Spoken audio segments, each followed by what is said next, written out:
English medium ಬಾರೋ ನಂದೇ Kannada stadium.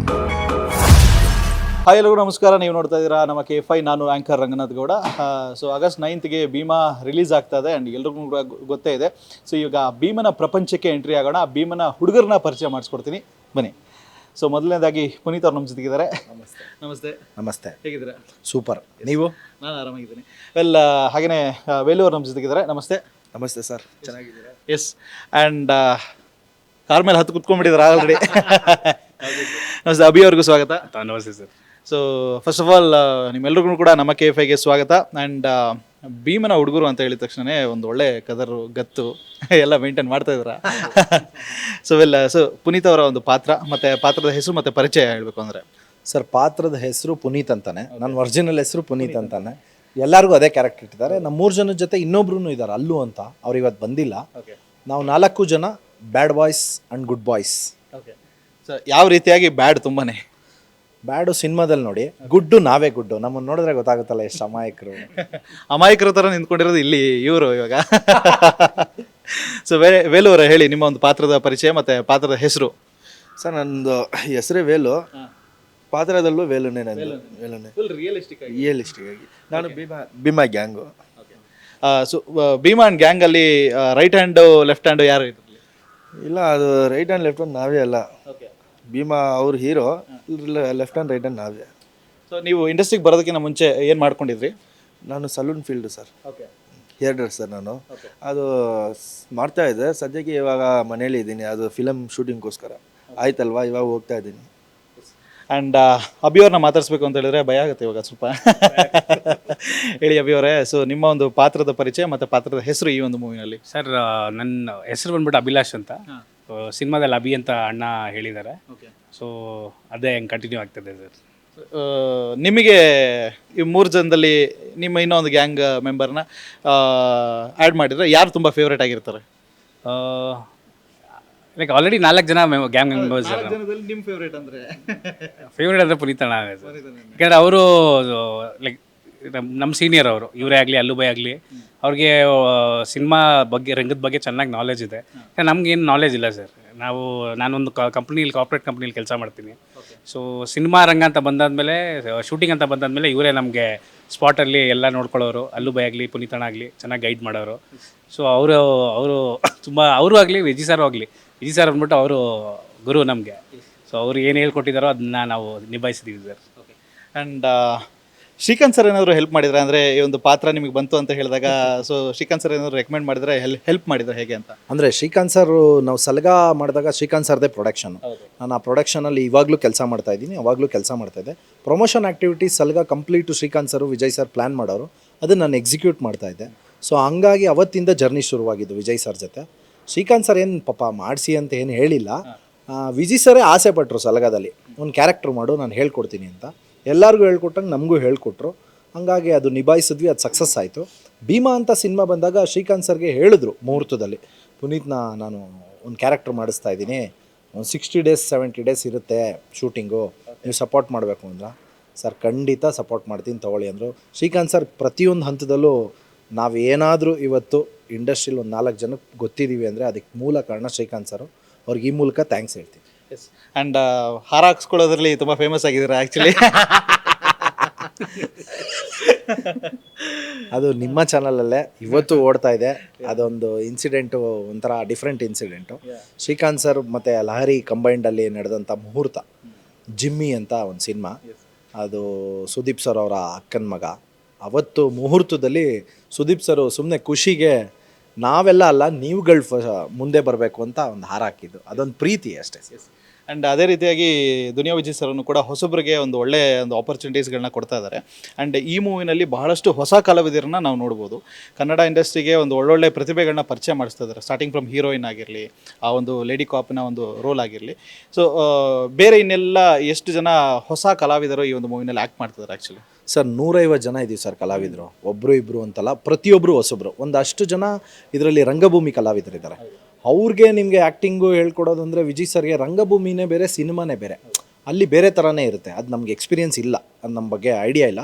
ಇಲ್ಲಿ ವಿಜಯ್ ಸರ್ ಪಾತ್ರವಾಗಿ ಅವರೇ ನಟಿಸೋರು, ತೋರಿಸ್ಕೊಡೋರು. ಹೀರೋಯಿನ್ನು ಹೆಂಗೆ ನಡಿಬೇಕು, ಹೀರೋಯಿನ್ ಹೆಂಗೆ ಮಾತಾಡಬೇಕು ಅದನ್ನು ಹೇಳ್ಕೊಡೋರು, ಇನ್ನೊಂದು ಕ್ಯಾರೆಕ್ಟರ್ಗೆ ಹೇಳ್ಕೊಡೋರು, ನಮ್ಮಂಥ ಪಾತ್ರಕ್ಕೂ ಹೇಳ್ಕೊಡೋರು, ಒಂದು ಚಿಕ್ಕ ಮಗುಗೂ ಹೇಳ್ಕೊಡೋರು. ಅವ್ರು ಹೇಳ್ಕೊಟ್ಟಿದ್ದೇ ಭೀಮಾ ಆಗೋಕ್ಕೆ ತುಂಬ ಈಸಿ ಆಯಿತು. ಪ್ರೋಸೆಸ್ ಕಷ್ಟ ಅನ್ನಿಸ್ಲಿಲ್ಲ. ಒಂದು 2-3 ಟೇಕ್ ಜಾಸ್ತಿ ತೊಗೋತಾ ಇದ್ವಿ, ಬಿಕಾಸ್ ನಮ್ಗೆ ನಾಲೆಜ್ ಇರ್ತಾ ಇರಲಿಲ್ಲ. ಕ್ಯಾಮ್ರಾ ಎಲ್ಲೋ ಇರೋದು, ನಾವೆಲ್ಲೋ ನೋಡ್ತಾ ಇದ್ವಿ. ಅದನ್ನು ಗೈಡೆನ್ಸ್ ಹೇಳ್ಕೊಟ್ಟು ನಮ್ಮನ್ನು ಮೌಲ್ಡ್ ಮಾಡಿದ್ರು. ಅದು ಚೆನ್ನಾಗಿ ವರ್ಕ್ ಆಗಿದೆ. 150 ಜನ ಹೊಸ ಕಲಾವಿದರು ತುಂಬ ಅದ್ಭುತವಾಗಿ ಮಾಡಿದ್ದಾರೆ. ಅಂದರೆ ನಿಮ್ಗೆ ಆನ್ ಸ್ಪಾಟಲ್ಲಿ ಎಲ್ಲೋ ಶೂಟಿಂಗ್ ಹೋಗ್ತಾರೆ, ಅಲ್ಲೊಬ್ರು ಕ್ಯಾರೆಕ್ಟರ್ ಇಷ್ಟ ಆದರೆ ಅವ್ರ ಕೈಲೆಲ್ಲ ಆ್ಯಕ್ಟ್ ಮಾಡಿಸಿದ್ದಾರೆ, ಅದನ್ನು ಸಕ್ಸಸ್ ಮಾಡಿದ್ದಾರೆ. ವಿಜಯ್ ಸರ್ಗೆ ಒಂದೊಂದು ಪಲ್ಸ್ ಗೊತ್ತು, ಆ ಪಲ್ಸ್ ಗೆದ್ದಿದೆ. ಆ್ಯಂಡ್ ನೀವು ಬೇಸಿಕಲಿ ಒಂದು ಬೇರೆ ಫೀಲ್ಡಿಂದನೇ ಬಂದವರು. ಸೊ ಮನೇಲಿ ನೀವು ಒಂದು ಮೂವಿನಲ್ಲಿ ಆ್ಯಕ್ಟ್ ಮಾಡ್ತಾ ಇದ್ರು, ಅದು ದುನಿಯಾ ವಿಜಯ್ ಸರ್ ಜೊತೆಗೆ ಆ್ಯಕ್ಟ್ ಮಾಡ್ತಾ ಇದ್ದಾರೆ ಅಂತ ಹೇಳಿದಾಗ ಹೇಗೆ ಅನಿಸ್ತು? ಮನೇಲಿ ಒಂದು ರಿಯಾಕ್ಷನ್ ಹೇಗಿತ್ತು? ಸೊ ಯಾರೂ ನಂಬಿಲ್ಲ. ಆಮೇಲೆ ಸಲಗ ನೋಡಿ ಎಲ್ಲರೂ ಖುಷಿಯಾದರು. ಒಂಥರ ಅದು ಸಲಗದಲ್ಲಿ ಒಳ್ಳೆ ಕ್ಯಾರೆಕ್ಟರ್ ಸರ್ ನಂದು. ಅದು ಇವಾಗ ನೆನೆಸ್ಕೊಂಡ್ರೆ ಅದು ಮೈಯೆಲ್ಲ ಒಂಥರ ಆಗುತ್ತೆ. ಅದು ಆ ಸೀನ್ ಅದು ಆ ಥರ ಕೊಟ್ಟಿರೋದು ಅದು ಯಾರಿಗೂ ಅದು ಈಸಿಯಾಗಿ ಸಿಗಲ್ಲ. ಅದು ನನಗೆ ಸಿಕ್ಕಿದೆ ಅಂದರೆ ಅದು ಗಾಡಿ ಗಿಫ್ಟು. ಅದು ಅಣ್ಣಾಗೇನೆ ನಾನು ತುಂಬ ಥ್ಯಾಂಕ್ಸ್ ಹೇಳಬೇಕು. Okay, so Vijay sir direction ಡಿಪಾರ್ಟ್ಮೆಂಟಿಗೆ ಇಳಿದಾಗ, ಅಂದರೆ ಡೈರೆಕ್ಟರ್ ಆಗಿದ ತಕ್ಷಣ ಸೊ ಎಷ್ಟು ಸ್ಟ್ರಿಕ್ಟ್ ಆಗಿರ್ತಾರೆ ಒಂದು ಸೆಟ್ಟಲ್ಲಿ? ಸರ್ ಏನಿಲ್ಲ ಸರ್, ಅವರು ಒಂಥರ ಜಾಲಿ ಟೈಪು. ಏನೋ ಒಂದು ಟೈಮ್ ಏನಾದರೂ ಇದ್ದರೆ ಅದು ಸೈಲೆಂಟಾಗಿರ್ತಾರೆ, ಮಿಕ್ಕಿದ ಟೈಮಲ್ಲೆಲ್ಲ ಜಾಲಿಯಾಗಿ ಹುಡುಗರ ಜೊತೆ ಹುಡುಗರಾಗೇ ಇರ್ತಾರೆ, ಆ ಥರ. ಆ್ಯಂಡ್ ಜೊತೆಗೆ ಇವಾಗ ವಿಜಯ್ ಸರ್ ಆ್ಯಕ್ಟ್ ಮಾಡ್ತಾ ಇದ್ದಾರೆ ಅಂತ ಹೇಳಿದ ತಕ್ಷಣ ಡೈರೆಕ್ಷನು ಕೂಡ ಒಂದು ಒಳ್ಳೆ ಜವಾಬ್ದಾರಿನ ಎತ್ಕೊಂಡಿದ್ದಾರೆ ಅಂತ ಹೇಳಿದಾಗ ಸ್ಟ್ರಿಕ್ಟ್ ಆಗಿರ್ತಾರೆ. ಸೊ ನಿಮಗೆ ಟಫ್ ಅನಿಸಿದ್ದು ಸೀನು ಅಥವಾ ತುಂಬಾ ಟೇಕ್ ಮೇಲೆ ಟೇಕ್ ತೊಗೊಂಡಿದ್ದು ಸೀನ್ ಯಾವ್ದಾದ್ರು ನೀವು? ತೊಗೊಂಡಿದ್ದೀನಿ ಸರ್, ಅಂಥದ್ದೇನಿಲ್ಲ, ತೊಗೊಂಡಿದ್ದೀನಿ. ನಾನ್ ಆಕ್ಟರ್ಸ್ ಹೌದು ತುಂಬ ಸೈಕಲ್ ಹೊಡೆದಿದ್ದೀನಿ. ಸೊ ಆ ವಿಷಯದಲ್ಲಿ ವಿಜಯ್ ಸರ್ ಏನಂದರೆ ಎಷ್ಟೇ ಟೈಮ್ ಆಗಲಿ ತಾಳ್ಮೆಯಿಂದ ಮಾಡು ಅಂತ ಹೇಳ್ಕೊಡೋರು. ನೀನು 10 ಟೇಕಲ್ಲ ಇವತ್ತೆಲ್ಲ ಮಾಡು, ನಾನು ಅದು ಆ್ಯಕ್ಟಿಂಗ್ ಅವ್ರಿಗೆ ಏನು ಬೇಕು ಅದು ತಗ್ಸೋವರೆಗೂ ಬಿಡ್ತಾ ಇರಲಿಲ್ಲ. ಅಟ್ ದ ಸೇಮ್ ಟೈಮ್ ನಮ್ಮನ್ನು ಅವರು ಟೆನ್ಷನಾಗಿ ನಮ್ಮನ್ನ ಆ ಇದರಲ್ಲಿ ಇನ್ವಾಲ್ವ್ ಮಾಡ್ತಾ ಇರಲಿಲ್ಲ. ತುಂಬ ಚೆನ್ನಾಗಿ ಹೇಳ್ಕೊಡೋರು. ಸೊ ಆ ವಿಷಯದಲ್ಲಿ ವಿಜಯ್ ಸರ್ಗೆ ಹ್ಯಾಟ್ಸ್ ಆಫ್ ಅಂತ ಹೇಳಲೇಬೇಕು. ನನಗಂತಲ್ಲ ಸರ್, ಎಲ್ಲರಿಗೂ ನಾನ್ ಆಕ್ಟರ್ಸ್ ಯಾರ್ಯಾರು ಇದ್ದಾರೆ ಅವ್ರಿಗೆ ಕ್ಯಾಮ್ರಾ ಸಡನ್ನಾಗಿ ನೋಡೋ ತಕ್ಷಣ ಅವ್ರಿಗೆ ಒಂಥರ ನರ್ವಸ್ ಆಗಿಬಿಡ್ತಾಯಿತ್ತು. ಸೊ ಅವರು ಅಷ್ಟು ಚೆನ್ನಾಗಿ ಅವ್ರ ಕೈಯಲ್ಲಿ ಆ್ಯಕ್ಟಿಂಗ್ ತೆಗೆಸಿ ಅವರು ಒಂದೊಂದು ವಿಷಯನೂ ತುಂಬ ಚೆನ್ನಾಗಿ ಕ್ಯಾಪ್ಚರ್ ಮಾಡಿದ್ದಾರೆ. ಸೊ ಅದು ತುಂಬ ಅವರಿಂದ ಮಾತ್ರ ಸಾಧ್ಯ ಸರ್. ಇದೆ ಸರ್, ಪ್ರೀತಿಯಿಂದ ಮಾಡಿದ್ದಾರೆ ಅದು. ಯಾಕಂದರೆ ಅವ್ರಿಗೂ ಗೊತ್ತು ಯಾರಿಗೆ ಪ್ರೀತಿಯಿಂದ ಹೇಳಬೇಕು, ಯಾರಿಗೆ ಸ್ವಲ್ಪ ರ್ಯಾಶ್ ಆಗಿ ಹೇಳ್ಬೇಕು ಅಂತ ಅವ್ರಿಗೆ ಗೊತ್ತು. ಅದು ಹೇಳಿದ್ರೇ ಅವ್ರ ಕೈಯಲ್ಲಿ ಇದು ಬರುತ್ತೆ ಅಂದ್ಬಿಟ್ಟು ಅವ್ರಿಗೆ ತುಂಬ ಚೆನ್ನಾಗಿ ಗೊತ್ತು. ಅಂಥವ್ರಿಗೆ ಮಾತ್ರ ಹಂಗೆ ಹೇಳ್ತಾಯಿದ್ರು. ನಮ್ಮ ಗ್ಯಾಂಗಲ್ಲಿ ನಾನೇ ಇರ್ಬೇಕು. ಓಕೆ, ಸೊ ಬೇಸಿಕಲಿ ಇವಾಗ ಭೀಮಾ ಅಂತ ಹೇಳಿದ ತಕ್ಷಣ ಪ್ರತಿಯೊಬ್ಬರೂ ಕೂಡ ಕನೆಕ್ಟ್ ಆಗುವಂಥ ಒಂದು ವಿಷಯ. ಆ್ಯಂಡ್ ಎಲ್ಲರ ಮನೆಯಲ್ಲೂ ಕೂಡ ನಡೆಯುವಂಥ ಒಂದು ಘಟನೆ ಅಂತ ಹೇಳಿದ್ವಿ. ಆ್ಯಂಡ್ ಬೆಂಗಳೂರನ್ನ ತುಂಬಾ ರಸ್ಟಿಕ್ ಆಗಿ ರಾ ಆಗಿ ತೋರಿಸ್ತಾರೆ ಅಂತ ಹೇಳ್ಬೋದು. ಸೊ ಒಬ್ಬ ನಾರ್ಮಲ್ ಆಡಿಯನ್ಸ್ಗೆ ಎಷ್ಟು ಕ್ಲೀನಾಗಿ ಕನೆಕ್ಟ್ ಆಗ್ಬೋದು ಈ ಒಂದು ಮೂವಿ? ಸರ್, ಸಲ್ಗಾದಲ್ಲಿ ಅರ್ಧ ಬೆಂಗಳೂರು ನೋಡಿದರೆ, ಭೀಮಾದಲ್ಲಿ ಫುಲ್ ಬೆಂಗಳೂರು ತೋರಿಸಿದ್ದಾರೆ. ಆ ಬೆಂಗಳೂರಲ್ಲಿ ಏನೇನು ಒಳ್ಳೇದಿದೆ, ಏನೇನು ಕೆಟ್ಟದಿದೆ, ಕೆಟ್ಟದ್ದು ಏನು ಮಾಡಬಾರ್ದು, ಒಳ್ಳೇದೇನು ಮಾಡಬೇಕು. ಬೆಂಗಳೂರಲ್ಲಿ ಎಲ್ಲ ಥರ ಜನನೂ ಇದ್ದಾರೆ. ಬೇರೆಯವ್ರನ್ನ ಬಿಟ್ಕೋಬೇಡಿ, ಫಸ್ಟು ನಮ್ಮ ಸುತ್ತ ಏನು ನಡೀತಾ ಇದೆ ಅದ್ರ ಬಗ್ಗೆ ಗಮನ ಕೊಡಿ ಅಂತ ಭೀಮಾದಲ್ಲಿ ತುಂಬ ಚೆನ್ನಾಗಿ ಅರ್ಥವಾಗೋ ಥರ ಬಿಡಿಸಿ ಹೇಳಿದ್ದಾರೆ. ಆ್ಯಂಡ್ 3 ಜನಕ್ಕೂ ಕೇಳ್ತೀನಿ, ಕಾಮನ್ ಆಗಿ ಏರಿಯಾದಲ್ಲಿ ಗಲಾಟೆ ಆದರೆ ಯಾವೊಂದು ಮ್ಯಾಕ್ಸಿಮಮ್ ವಿಷಯಕ್ಕೆ ಜಾಸ್ತಿ ಗಲಾಟೆಗಳಾಗುತ್ತೆ? ಗುರಾಯಿಸಿದ್ವಿ ಅಂತ, ಗಾಡಿ ಟಚ್ ಮಾಡಿದ್ರು ಅಂತ, ಸುಮ್ಮನೆ ನೋಡಿದ್ರೂ ಗಲಾಟೆ ಆಗುತ್ತೆ. ಇವಾಗೆಲ್ಲ ಸ್ವಲ್ಪ ಈ ಕಾಲೇಜು ಹುಡುಗಿರು ಲವ್ ಮ್ಯಾಟ್ರಿಗೆ ಸ್ವಲ್ಪ ಜಾಸ್ತಿ ಆಗ್ತಾ ಇದೆ. ಇವಾಗೆಲ್ಲ ಫಾಸ್ಟ್ ಆಗ್ಬಿಟ್ಟಿದ್ದಾರೆ. ಹುಡುಗರು ರೌಡಿಸಮ್ ಕಮ್ಮಿ ಆಗಿದೆ, ಹುಡುಗಿರ ರೌಡಿಸಮ್ ಜಾಸ್ತಿ ಆಗಿದೆ. ಓಕೆ, ಅವೆಲ್ಲ ಸೊ ಪ್ರತಿಯೊಬ್ಬರೂ ಕೂಡ ಹೇಳೋದೇನು ಅಂತ ಹೇಳಿದ್ರೆ, ಭೀಮಾ ಬಂದಾದಮೇಲೆ ಅದು ಸಲಗಾಗಿಂತ ಒಂದು 3 ಪಟ್ಟು ಜಾಸ್ತಿನೇ ಇರುತ್ತೆ ಅಂತ ಹೇಳಿ. ಸೊ ಆ ರೀತಿಯಾಗಿ ಒಂದು ಕೂಳೆ ಕೊಡೋವಂಥ ಒಂದು ವಿಷಯಗಳು ಈ ಒಂದು ಮೂವಿನಲ್ಲಿ ಇದೆ ಅಂತಲೇ ಹೇಳ್ಬೋದು. ನಾರ್ಮಲಾಗಿ ವಿಜಯ್ ಸರ್ ಡೈರೆಕ್ಟ್ ಮಾಡ್ತಾ ಇದ್ದಾರೆ ಅಂತ ಹೇಳಿದ್ರೆ ಅದ್ರ ಮೇಲೆ ಭರವಸೆನೂ ಕೂಡ ಜಾಸ್ತಿ ಇರುತ್ತೆ. ಸೊ ಎಕ್ಸ್ಪೆಕ್ಟೇಷನ್ ಈ ಒಂದು ಮೂವಿ ಮೇಲೆ ಎಷ್ಟು ಮಟ್ಟಿಗಿದೆ? ಸರ್, ಭೀಮಾ ಒಂದ್ಸಲಿ ನೋಡೋವಂಥ ಸಿನಿಮಾ ಅಲ್ಲ, 2 ಸಲ ನೋಡೋವಂಥ ಸಿನಿಮಾ. ಏನಕ್ಕೆ ಅಂದರೆ ನೀವು ಫಸ್ಟ್ ಹಾಫು ಸೆಕೆಂಡ್ ಹಾಫು ಅಂತ ಅಲ್ಲ. ಇದು ಸಿನಿಮಾ ನೀವು ಸ್ಟಾರ್ಟಿಂಗಿಂದ ಎಂಡ್ ತನಕ ಬರೀ ಎಂಟರ್ಟೈನ್ಮೆಂಟೇ. ನಗ್ತಾ ಇರ್ತೀರಾ, ಎಮೋಷ್ನಲಿ ಕನೆಕ್ಟ್ ಆಗ್ತೀರಾ. ಫೈಟ್ಸ್ ಬೇಕಾ ಫೈಟ್ ಇದೆ, ಡ್ಯಾನ್ಸ್ ಇದೆ, ಒಂದು ಒಳ್ಳೆ ಸಾಂಗ್ಸ್ ಇದೆ. ನಿಮಗೆ ಗೊತ್ತು, ಆಲ್ಬಮ್ ಸೂಪರ್ ಹಿಟ್ ಆಗಿದೆ. ಸೊ ಎಲ್ಲ ವಿಷಯನೂ ಇರೋದ್ರಿಂದ ಒಂದ್ಸಲಿ ನೋಡ್ಬೇಡಿ, 2 ಸಲ ನೋಡಿ ಅಂತ ನಾನು ಕೇಳ್ಕೊತೀನಿ.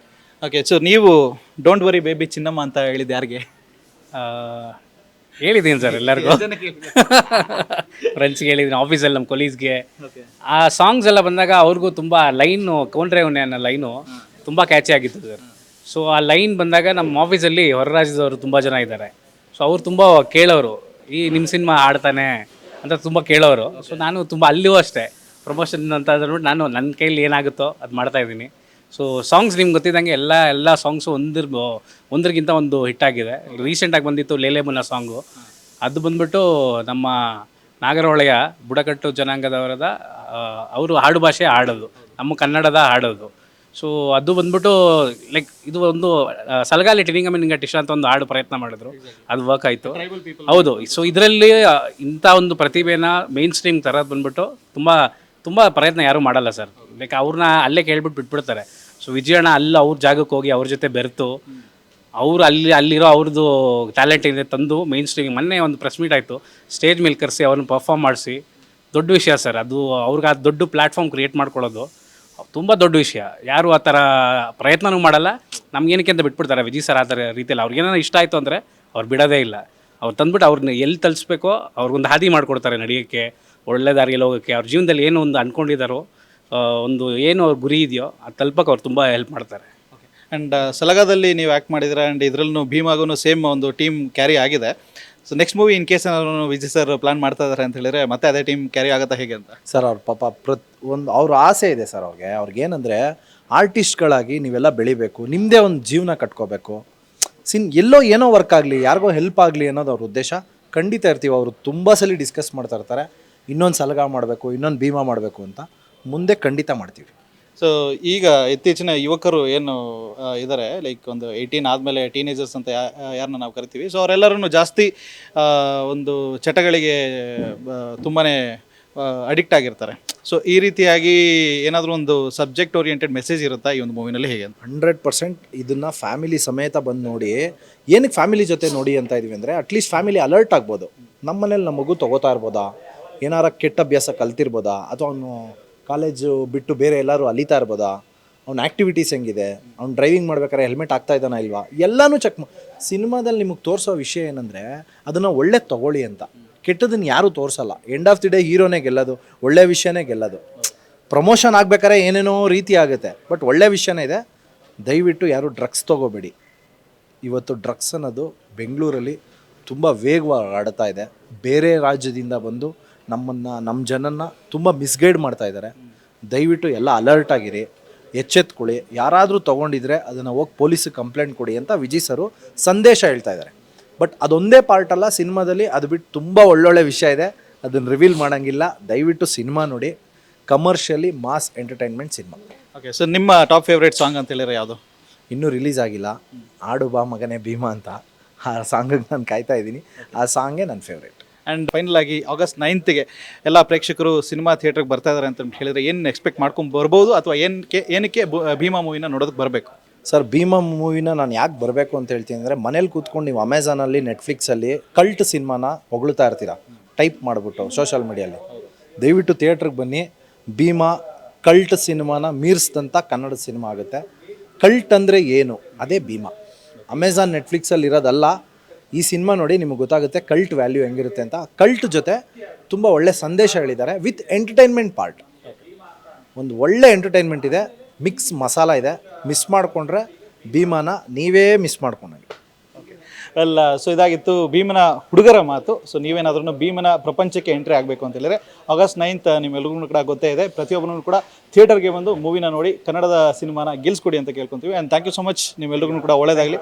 All the very best. And ನೀವೇನಾದ್ರೂ ಮೊದಲೇ ಬಾರಿಗೆ ನಮ್ಮ KFIನ ನೋಡ್ತಾ ಇದ್ದೀರಾ ಅಂತ ಹೇಳಿದ್ರೆ ಲೈಕ್ ಮಾಡಿ, ಸಬ್ಸ್ಕ್ರೈಬ್ ಮಾಡಿ, ಶೇರ್ ಮಾಡಿ.